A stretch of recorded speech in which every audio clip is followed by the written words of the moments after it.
Three bows to the Buddha. First bow.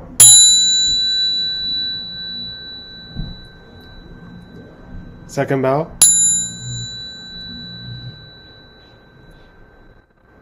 Third bow. And bow to the teacher.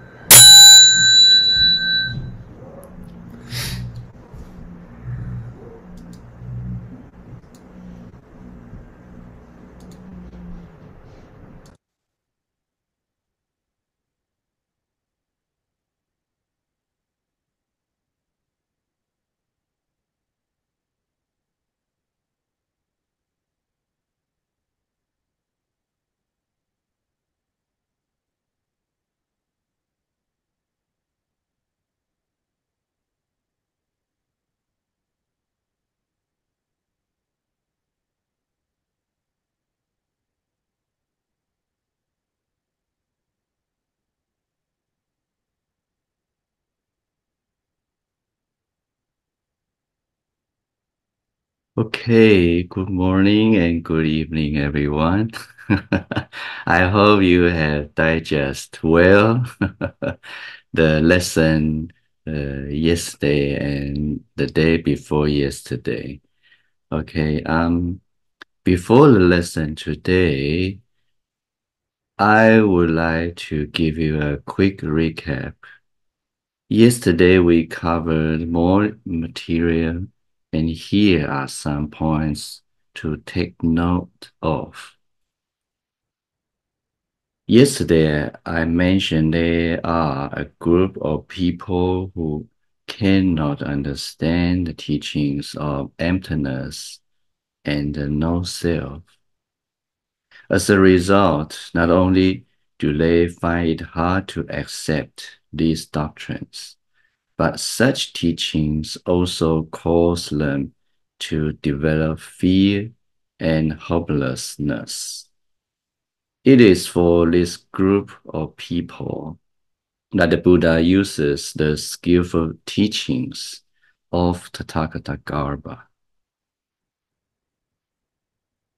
We should know that although the concept of Tathāgatagarbha may appear to be similar to a soul or an intrinsic self, it is not so.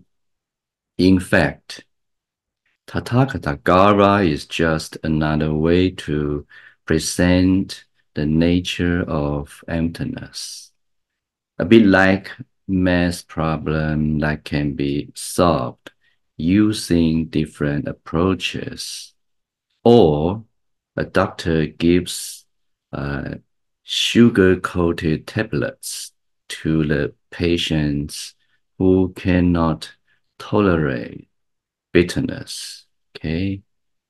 Although the teachings say that the Tathāgatagarbha is the basis for all dharmas to arise and exist, it is not a direct cause for any one dharma.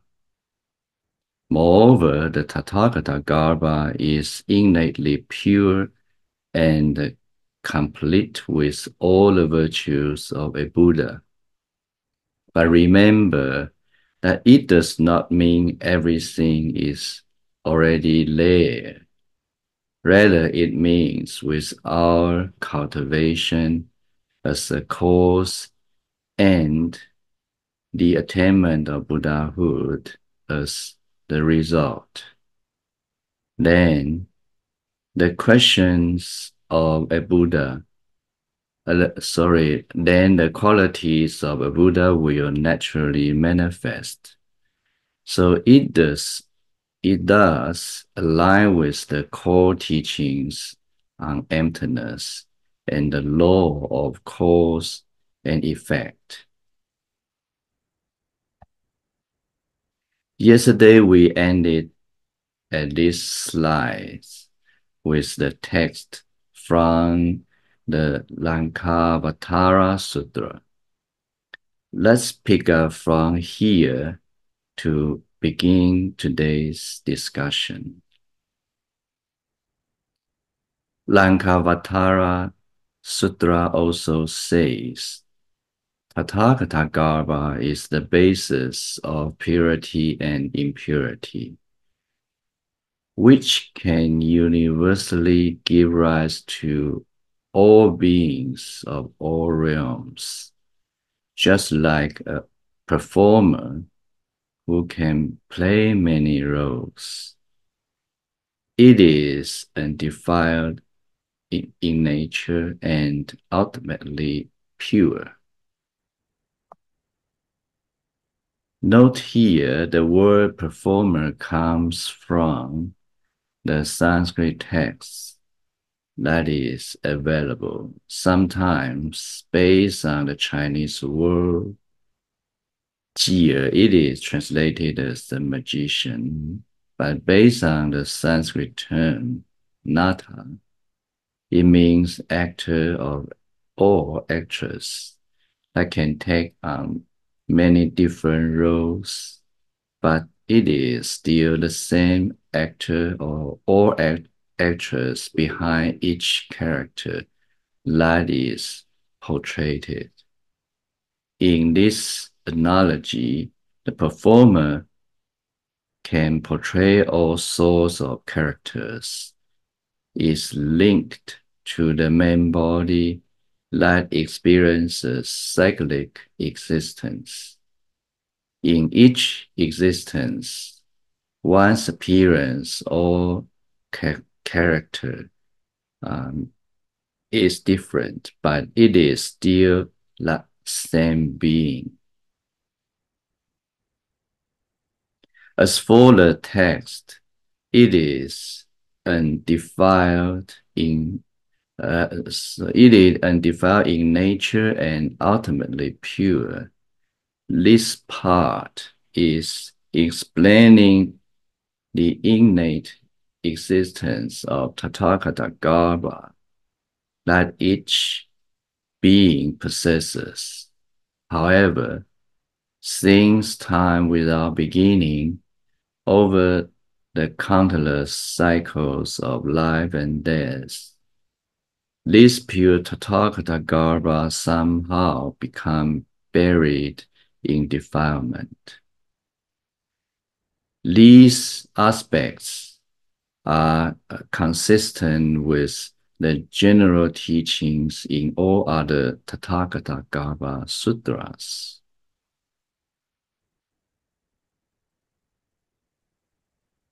So according to the teachings, the Tathāgatagarbha is very profound.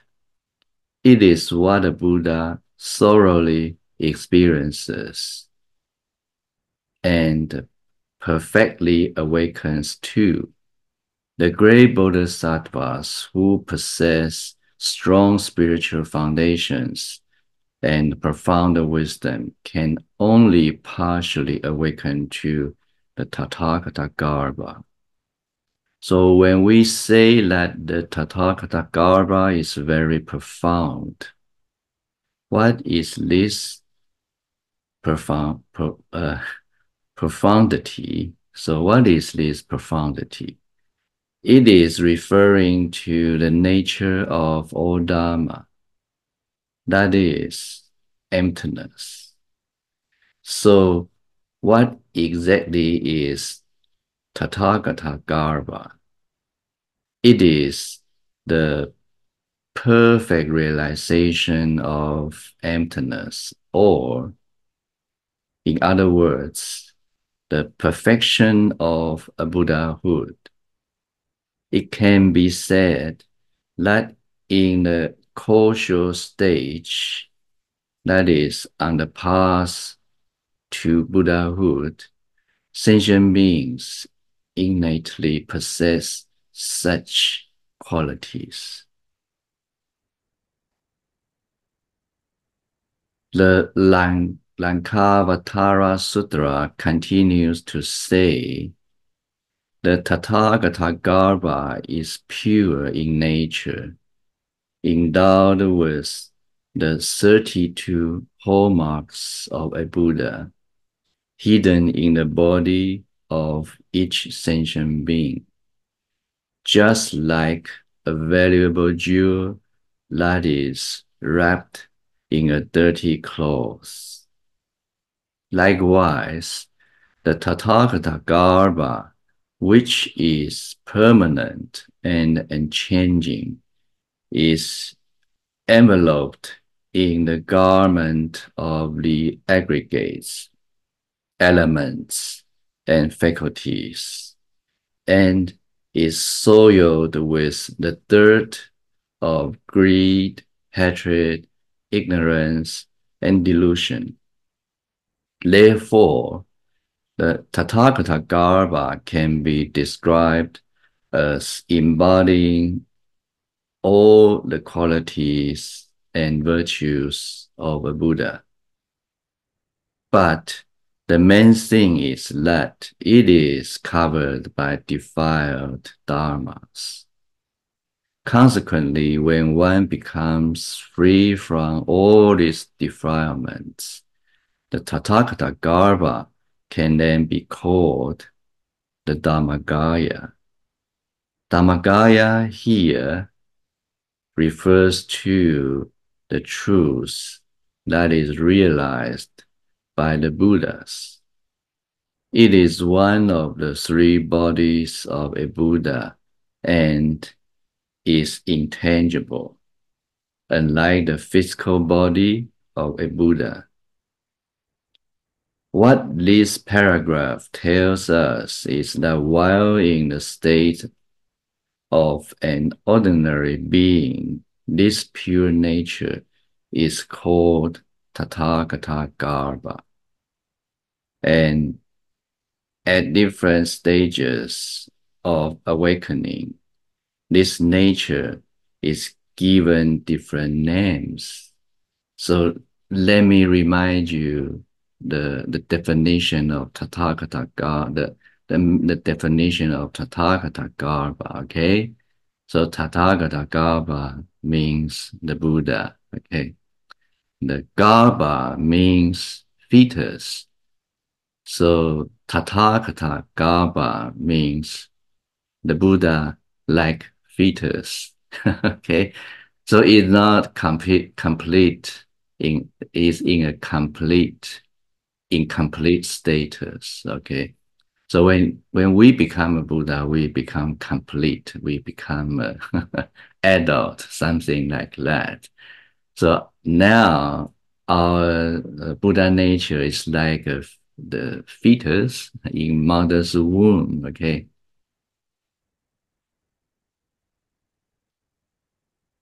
And so taking the position that the Tathāgatagarbha is the main body that experiences cyclic existence, the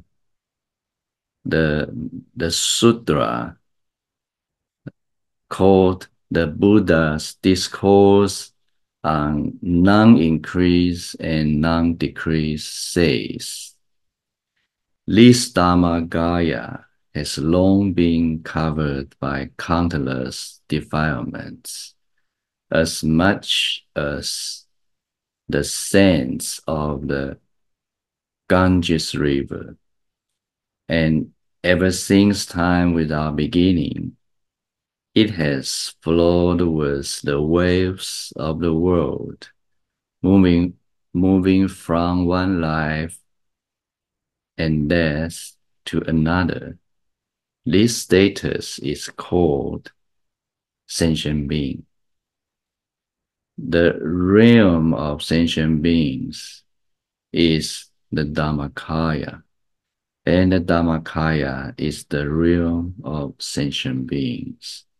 Okay, so the text, the sutra, does say we are the same as the Buddha, but it's in turn when we say this from the aspects that we all have the same Tathāgatagarbha. Okay, the difference is the Buddha's Tathāgatagarbha shines, but our Tathāgatagarbha is covered by defilements. Okay, so this passage reflects the analog analogy in the Lankavatara Sutra about the performer portraying different characters. Do you remember the word realm? The word realm, as mentioned on day one. Do you remember? Don't worry, I'll give you the meaning. Realm refers to the status of Tathāgatagarbha, depending on the state of purity a being has attained. Therefore, impure status is called the realm of sentient beings, and partially purified status is called the realm of Bodhisattva. If the status is fully purified, it is called the realm of Buddhas. In this sense, sentient beings are not different from Buddhas. Therefore, as an ordinary being, we are in the realm of sentient beings with many defilements and little wisdom. When, as a bodhisattva, we are in the realm of bodhisattvas, where we have cultivated some purity and wisdom. And when, as a Buddha, we are in the realm of Buddhas, where all virtues and wisdom are perfected. So, externally, this method of practice or teaching has an appearance that is very similar to the ancient India Vedanta philosophy of Mahabrahma, where there is a highest self and individual self. The highest self is Mahabrahma, which is parallel to the Dharma body or Dharmakaya, or the realm of Buddhas. And the individual self is parallel to the realm of sentient beings. The Indian philosophy of Mahabrahma aims to practice from an individual self to realize the Mahabrahma. So what you should note here is that practice is needed. There's no such thing as a free lunch, okay? Although we have Tathāgatagarbha, we need to remove the covering, the dirty covering, okay?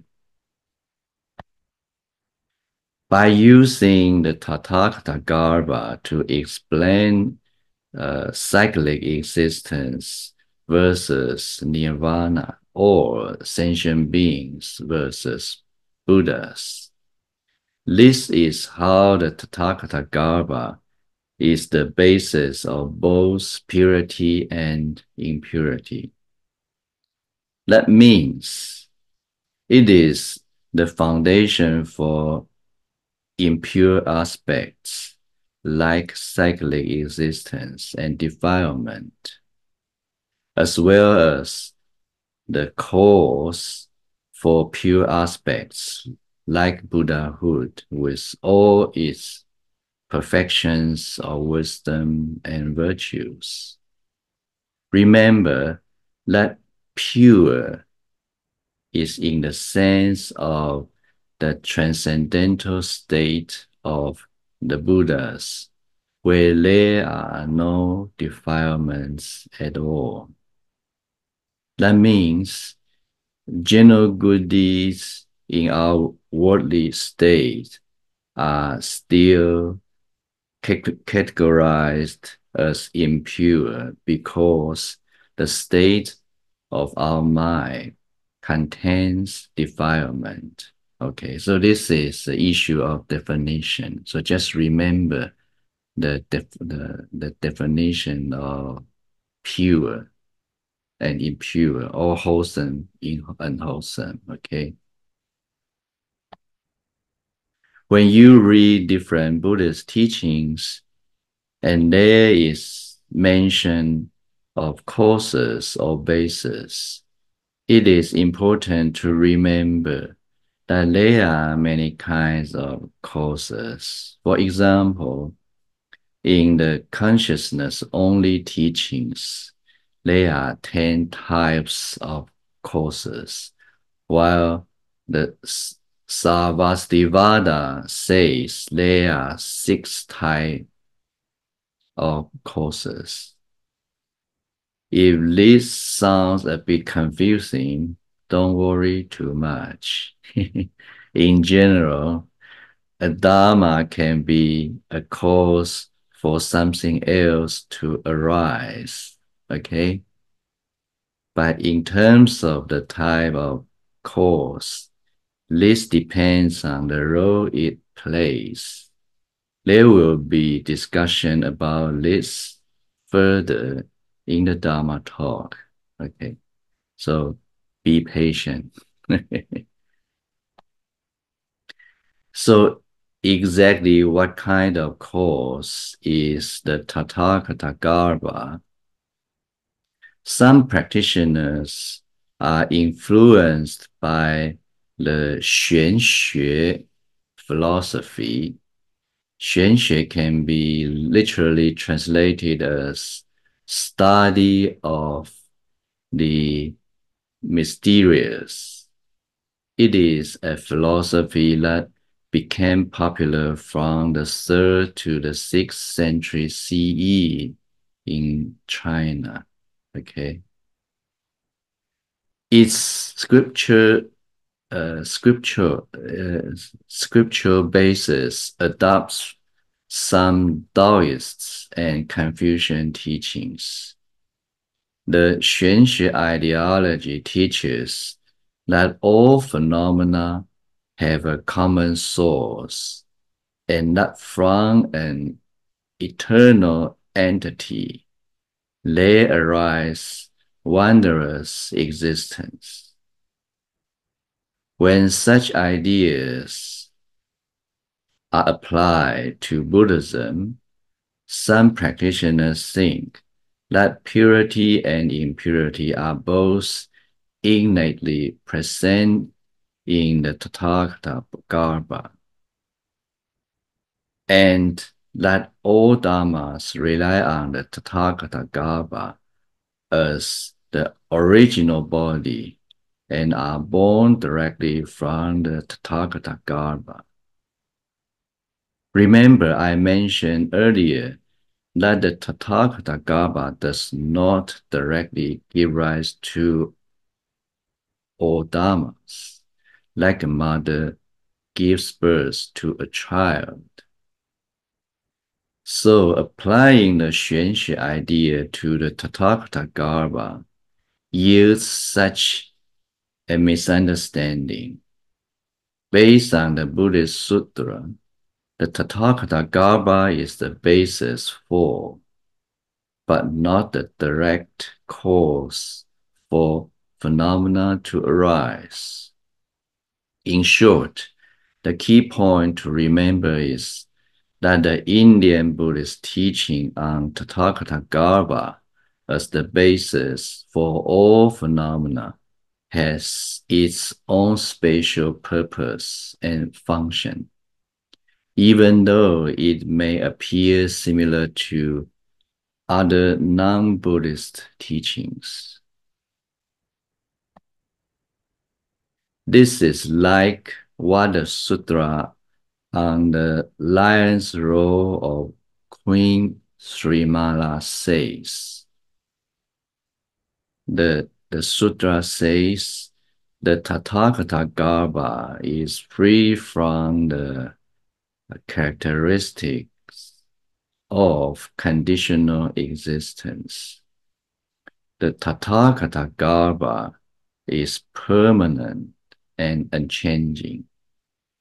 Therefore, the Tathāgatagarbha is that which is relied on, and it supports and is the basis for all phenomena.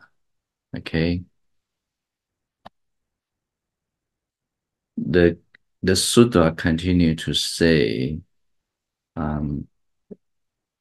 word honor one, inconceivable Buddha virtues are not separate, not detached, and not different from the Tathāgatagarbha.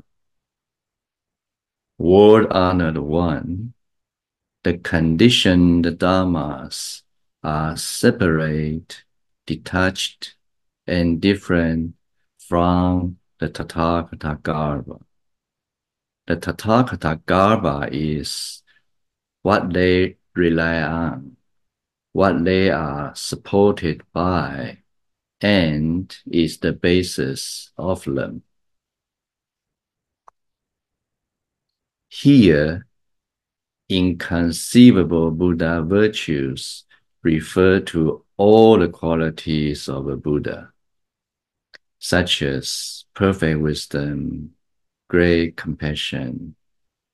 So this part, which says inconceivable Buddha virtues are not separate, not detached, and not different from the Tathāgatagarbha, is saying that the perfect virtues of a Buddha are not disconnected from the Tathāgatagarbha, okay? In this passage, there are two main types of dharmas. One is conditioned dharmas, and the other is inconceivable Buddha virtues. Okay, so inconceivable Buddha virtues are pure parts. The conditional dharmas are the impure parts. Okay. The Tathāgatagarbha is not connected to conditioned dharmas, like dust sitting on a mirror that can be wiped away. Okay, so the dirt is not part of a mirror. The Tathāgatagarbha is connected with the Buddha's qualities, the inconceivable Buddha virtues, which cannot be wiped away like dust. Okay, so can you catch the simile? I hope so. So now can you understand the relationship between the Tathāgatagarbha and the worldly conditioned dharmas compared to its relationship with the qualities of a Buddha? I think you can. And I hope so. If not, that is your homework. Try to contemplate this more. And let me know what you got, what you got the takeaway, okay?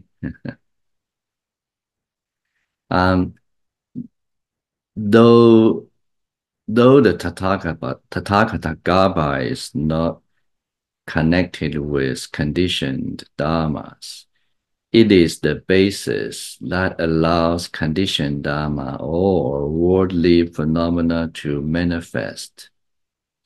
This is like the sun and clouds that appear in the sky. The sun is like the Buddha's virtues, while the clouds are like worldly dharmas. Both exist in space. So space refers to Tathāgatagarbha, okay? Clouds refer to conditioned dharmas, and the sun refers to the Buddha's virtues. Okay, so so the sun and the clouds both exist in space, which is like the Tathāgatagarbha. So the sun is like a Tathāgata. No. The space actually is space like parallel to the Tathāgatagarbha. But the sun and clouds are not born from space, right? Can you see the simile? I hope you can understand. It's very easy to understand, I think. So this description of Tathāgatagarbha as something that is relied on, that supports, and is the basis for phenomena, refer to the notion of causes. This kind of description are also found in the Sutra on the Unrivaled Foundation. The Chinese name is Wu Shang Yi Jing, and the treatise on the lineage of the three jewels. So you have heard of many Buddhist texts, never seen or never heard. Apart from providing Mahayana sources, Venerable Yin-Shun also compares the description of Tathāgatagarbha's characteristic to the teaching in the Abhidharma concerning causes. Here is the table for you. Abhidharma teachings on causality generally include causes, conditions, and results. These are the three main categories, which include subcategories based on their different characteristics. A common set of grouping is the 6 causes, 4 conditions, and 5 results. Have you heard of this? No? Yes? Okay. Different type of causes, conditions, and results have different characteristics. If you want to know more, you can read the book called Sarvastivada Abhidharma by Venerable Bhikkhu K.L. Dhamajyoti. Have you read this book? No? Faye, you should choose this book as your material to read in your study group, okay? I try. Okay. Venerable Yin-Shun points out that based on the description of the Tathāgatagarbha being the basis for things to arise, the Tathāgatagarbha correspond to the category of efficient cause and the condition of dominance, or sometimes it's called dominant condition, okay? So you probably can't understand what is the meaning of this term. I just give you a brief explanation. So here, efficient cause or dominant condition or the condition of dominance means that which does not obstruct others, okay? So for example, this PPT, everyone in this Zoom in this Zoom presentation are the efficient cause for me to produce this PPT, okay? Everything you think is irrelevant, but they are the cause of something happen. So these parts are called efficient cause or condition of dominance. It's just the name, okay? So it's just something because everything happen influenced by something else. Everything, okay? So everything have their role as the causes or conditions, okay?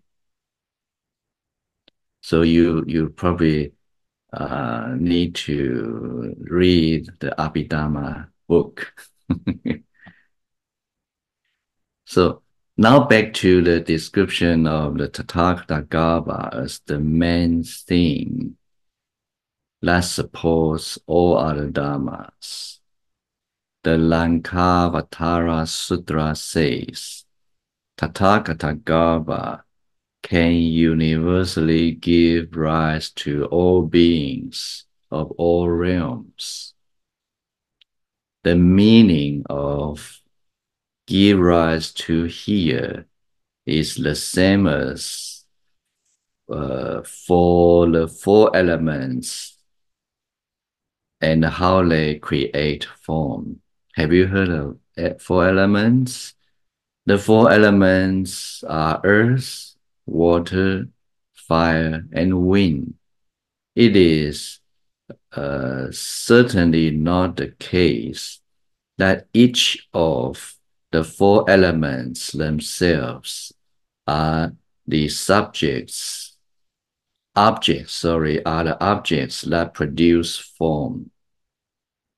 Remember, rather the four elements depend on the causes of reliance, establishment, support, and so on in order to create form. It is more correct to say that creation of form cannot arise separately from the four elements, okay? Here, these causes of reliance, establishment, and support are what the sutra refers to when it says, give rise to all things of all realms, okay? Accordingly, pure and impure dharmas depend on the Tathāgatagarbha to arise, and they are not produced directly by the Tathāgatagarbha.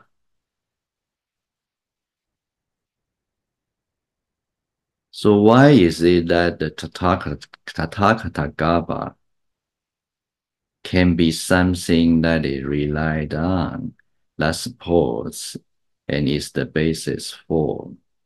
The answer is that it is eternal, universal, and unchanging.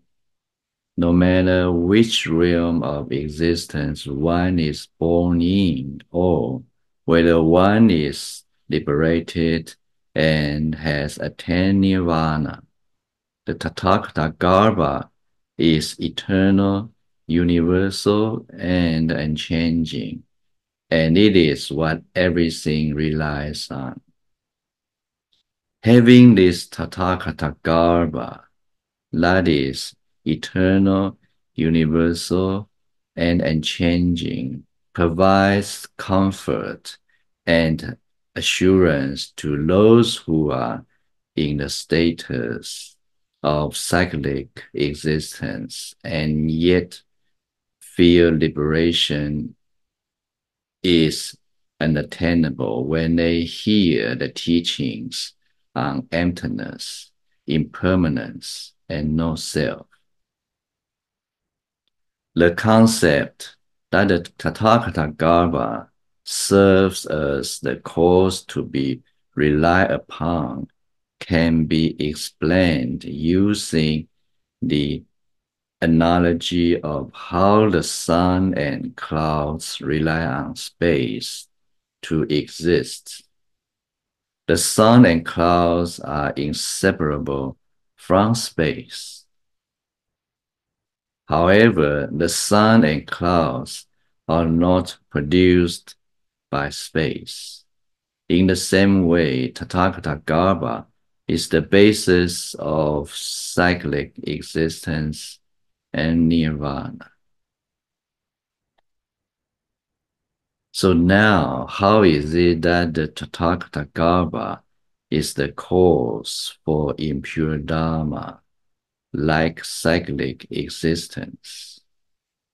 Well, ever since time without beginning, there are conditioned dharmas that do not accord with and are detached from the Tathāgatagarbha.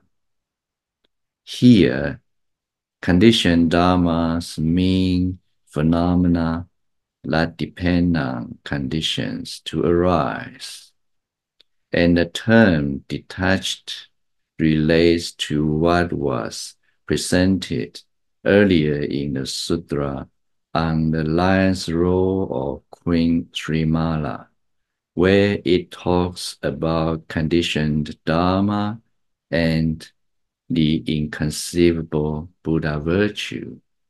Do you remember just a few slides before here? So the Tathāgatagarbha is connected to the inconceivable Buddha virtue, but is not connected with the conditioned dharmas.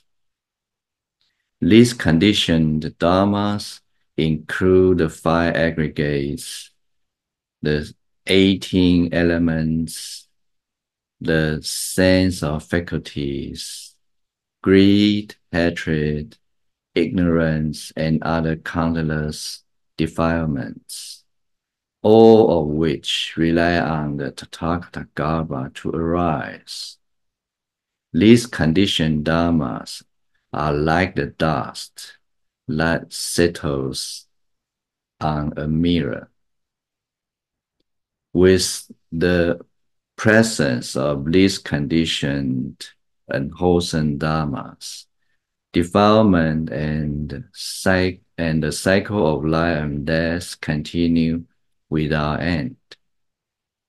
Because all these dharmas rely on the Tathāgatagarbha to arise, so it is said, relying on the Tathāgatagarbha, hence there is cyclic existence. Now, the next question is, if the Tathāgatagarbha is the cause for impure Dharma, how is it that it is also the cause for the pure Dharma? The answer is that since time without beginning, there are the inconceivable Buddha virtues that accord with the Tathāgatagarbha. These virtues cannot be regarded as different or separate from the Tathāgatagarbha, and they too rely on the Tathāgatagarbha to exist. These virtues are a Buddha's qualities. Note, here the word virtues refers to the quality of a Buddha. I would like to draw your attention to the phrase, since time without beginning. This means there is no starting point, but that it has been like this. This is a common expression in the Buddha Dharma to avoid the notion of an original starting point, the first cause, okay? If these Buddha's qualities accord with and are not different from the Tathāgatagarbha, why do the sutras say rely on and not produced by the Tathāgatagarbha? First, the Tathāgatagarbha, all these Buddha qualities, according to the Lankavatara Sutra, are unconditioned dharmas, and so they cannot be described as produced, okay? This is a characteristic of unconditioned dharmas. They cannot be described as producing or giving birth to something. In addition, the relation between the Buddha's qualities and Tathāgatagarbha is just like how the defiled seeds in the alaya consciousness. I hope this doesn't make you confused. It's just a parallel, okay? So the relation between Buddha's quality and Tathāgatagarbha is like the relation between defiled seeds and the alaya consciousness, okay? These seeds cannot be said to be different from the alaya, okay? Nonetheless, it can only be said that the defiled seeds in the alaya produce defiled manifestation. It cannot be said that these defiled manifestations are produced by the alaya. The alaya is the same throughout. It is the seeds that are different. So the alaya cannot produce different phenomena because it has so-called one characteristic. One thing cannot produce different things, right? Just like one type of seed cannot produce different fruits. This is why it is said only the seeds produce different phenomena and not the alaya itself. If it is said that everything is produced by alaya consciousness, this encounters the fault of having one cause for many results. It's dangerous, right? If we do good and we have bad fruits. Remember that each seed or cause can only give rise to one specific result. Therefore, when the sutras say that something is not different and not separate from another thing, such expressions cannot be interpreted as something being the same as another thing, okay? This logic also applies to the Tathāgatagarbha and the virtues of a Buddha. The virtues cannot be said to be produced by the Tathāgatagarbha. So now, can you understand? Because we have just mentioned the Tathāgatagarbha and alaya, I would like to point out an important difference between the Tathāgatagarbha teachings and the consciousness-only teachings. The qualities of a Buddha or the inconceivable Buddha virtues are not detached or different from the Tathāgatagarbha. And so this implies these virtues are unconditioned. They do not arise and cease. But practice is required in order for them to manifest or reveal themselves. Remember, the dust on the mirror that needs to be wiped away. So wiping away the dust is the practice or efforts that people need to exert.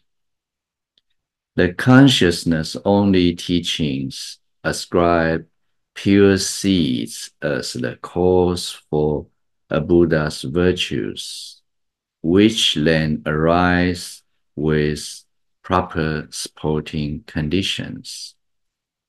So these virtues do have the characteristics of arising and falling. Can you see and understand the difference?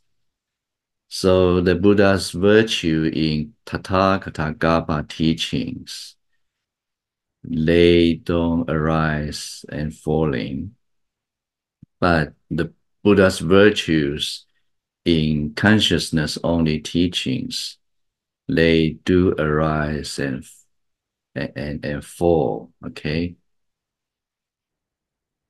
In summary, in the Tathāgatagarbha teachings, the Buddha taught that there is an eternal, universal, and unchanging Tathāgatagarbha, which is what pure and impure dharmas rely on.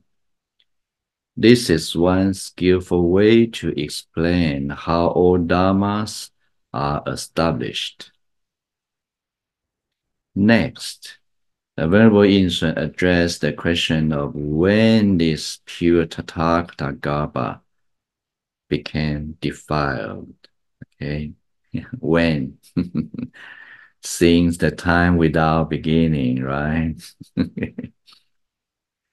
Yeah, the verse says, it has been in defiled status since time without beginning.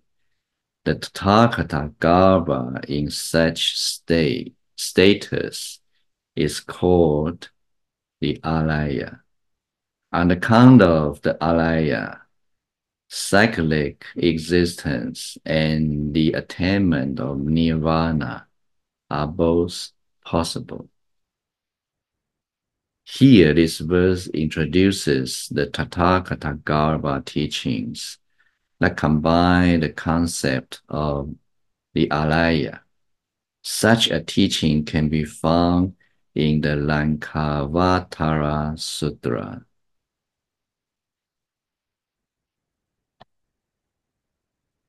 When the Buddha taught about the Tathāgatagarbha, the key points was to introduce a Dharma that is eternal, unchanging, and pure in nature to be the basis that both cyclic existence and nirvana rely on to manifest.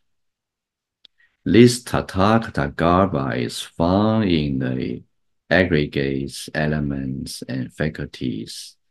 And that means it is found in the body and mind of sentient beings.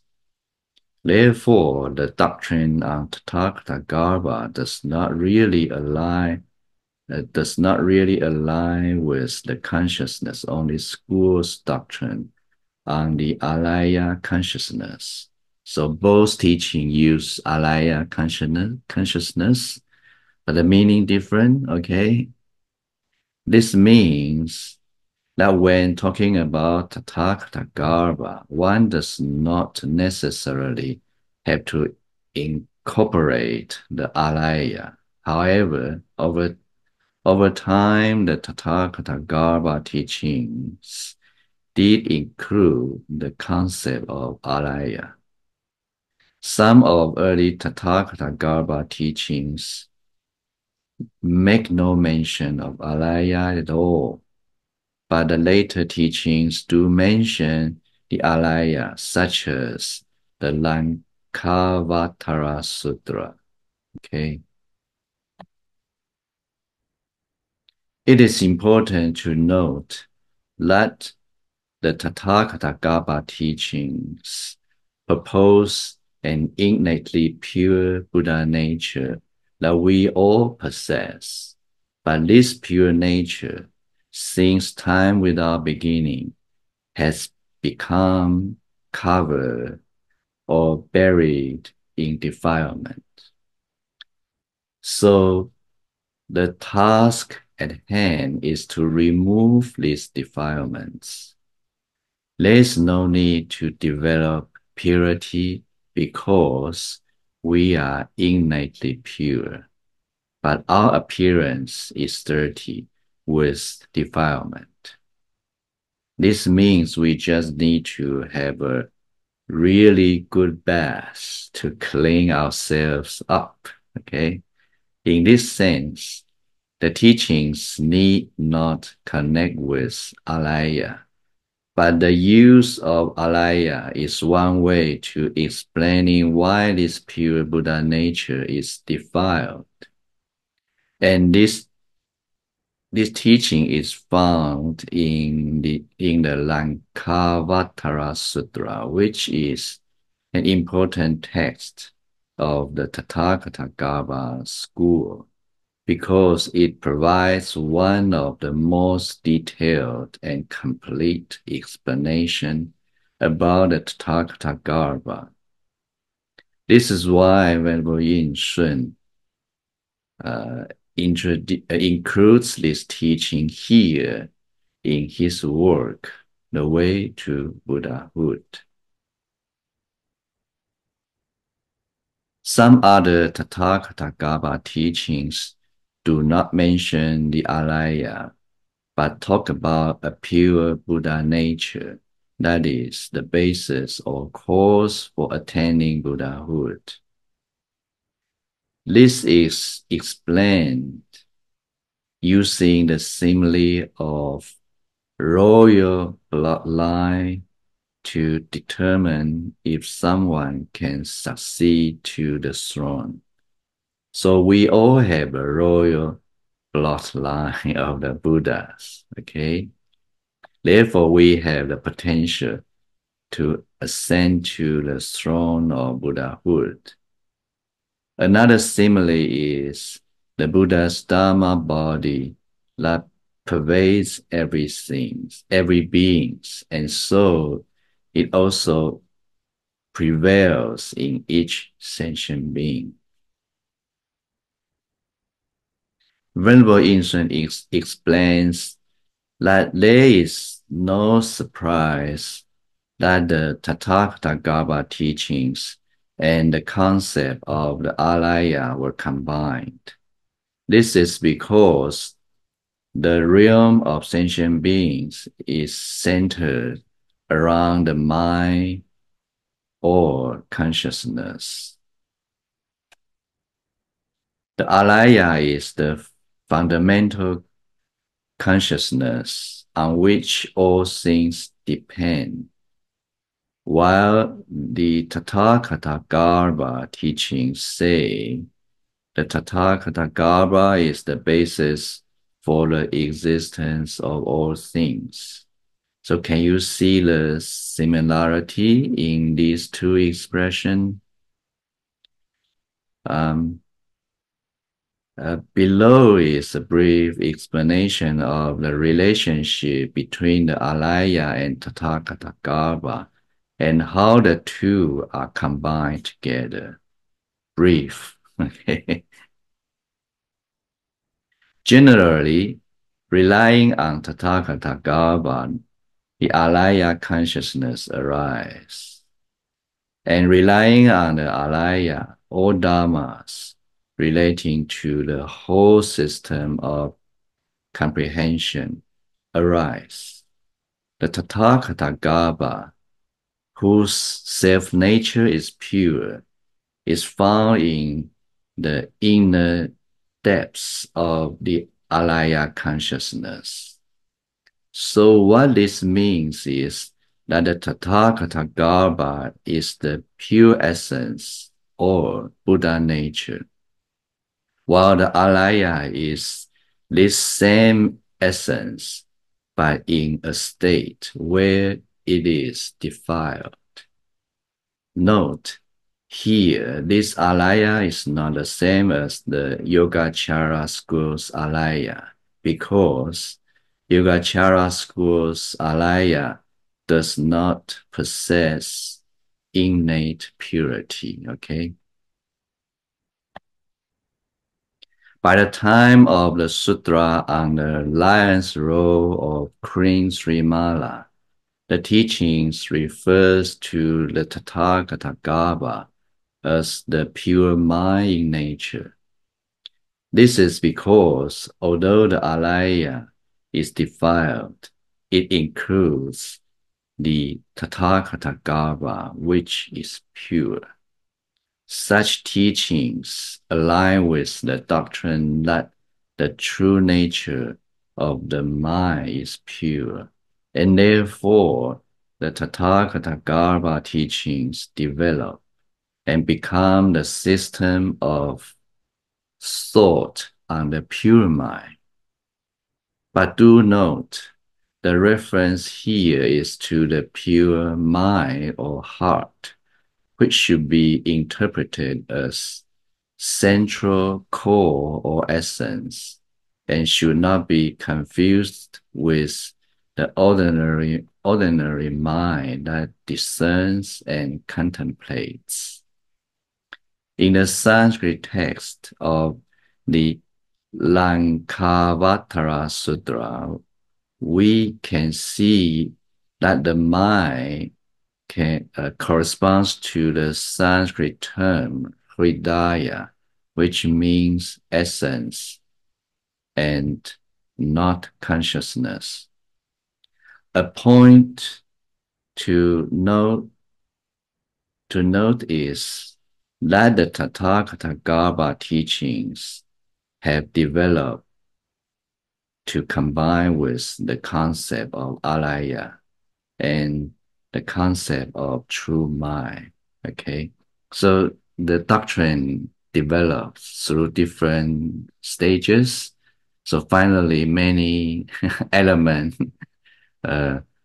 join together and become the Tathāgatagarbha teaching, something like what we have seen in the sutras. I think it's time we should stop our lesson, okay? So just a brief one question. Any question? Jenny? I actually do have questions, and Janie is fine. That's what my family calls me. So Janie or Jane. Okay, I'm trying to wrap my head around this, but I'll try to be brief. You had shown a chart with the 6 causes, the 4 conditions, and then the 5 results. Yes. So when I was looking at this, like, because I saw the co-joined cause, coexistent cause, and I started thinking about Abhidhamma and how there's prompted and unprompted consciousnesses. So my question is, how does the alaya consciousness or does it fit in with, the Abhidhamma schema of consciousness? Okay, yeah. So can you see my screen? We Yes. have 6 courses, right? And just a minute.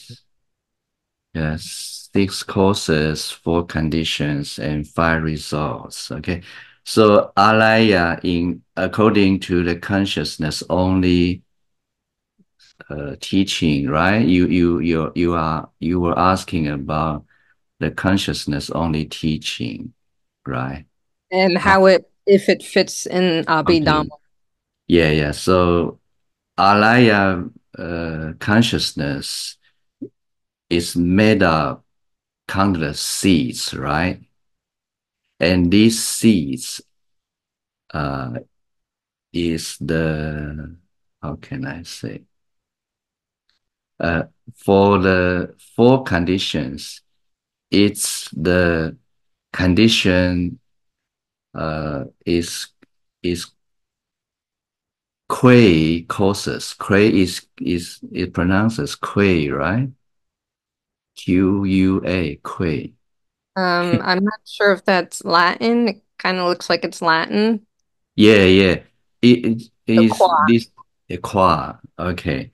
Condition qua cause, right? And in this column, and in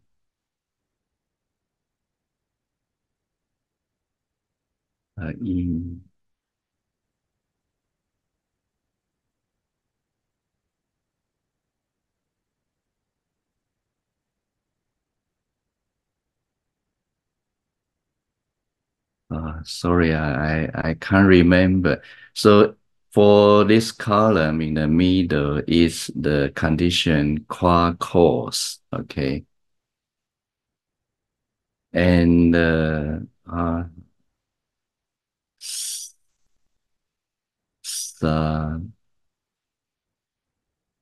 So the condition, or at least number 3, that would be condition with cause, and number 2 would be condition with object.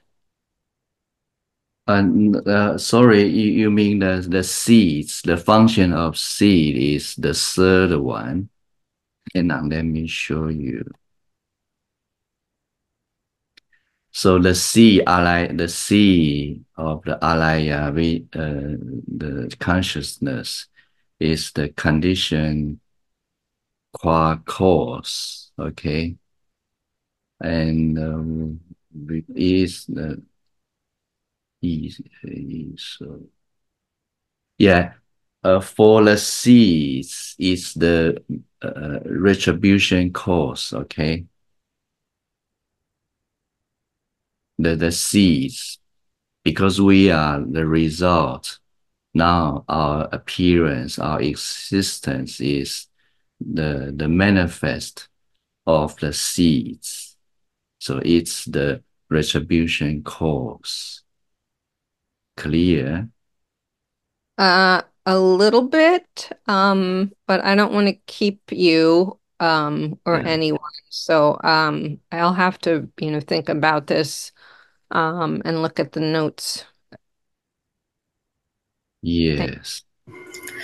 I think that it's easy to see that a cause with the seed and then the fruition are things that have been created, while the existence of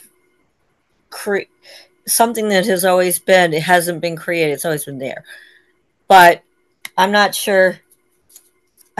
I'm still battling with myself about Alaya versus Alaya doesn't produce things. Different seeds produce different things. Yeah, but if different things are produced, then I'm not sure Alaya. I mean, it doesn't make sense if it had a seed. Am I making any sense? I'm not sure where I am in that. So C is not really a concrete seed, it's the function to manifest. Yeah, that's what I mean. Manifest is like, but that's something like something like energy become matter. Okay. Yeah, but I mean, if this thing, material. Yeah. So the energy is inconceivable form, right? yeah, I guess what I'm saying is that if Alaya doesn't produce, something can still be a seed but not produce anything. The seeds can transform to the manifested status. Can you understand? So from Yeah. seed and become a sprout and then have a fruits. Right. Oh, so it could still have it still can sprout and have fruits, but Elia doesn't do that. No, it's just a container, you know. Yeah, it's okay. It's a container. Okay, I Yeah, see where you're going with it. Okay, I yeah, just yeah. So I'm it's understanding. warehouse. We have a lot of seeds. Is a potential to manifest the phenomena in this world. Well, it's a theory to explain how this world appear like this. Okay. Yeah, I know that this Elia is different from the other, but I want to make sure that I understand that sometimes like an empty case. So I don't want to Yeah, get to that other part and get into consciousness. I'll have to read more of it in the morning or tonight or something and yeah, figure yeah. that out. I True, help. true. Yeah, yeah. Try to read more about uh, this part of information. Okay. So thank you for your question. And I think it's time we should stop. Okay. I will leave more time. I promise. I promise. Tomorrow. Okay. Okay. I think it's time we should finish the class today. Larry, please.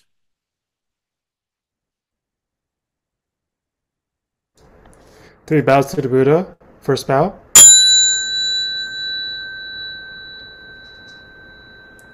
Second bow.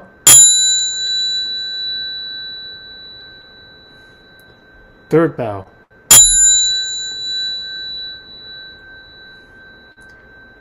Bow to teacher. Thank you. Thank you so much. Thank Thank you, you. Natalie. Thank you, everyone. I hope you gain some benefit from the class and have a good night in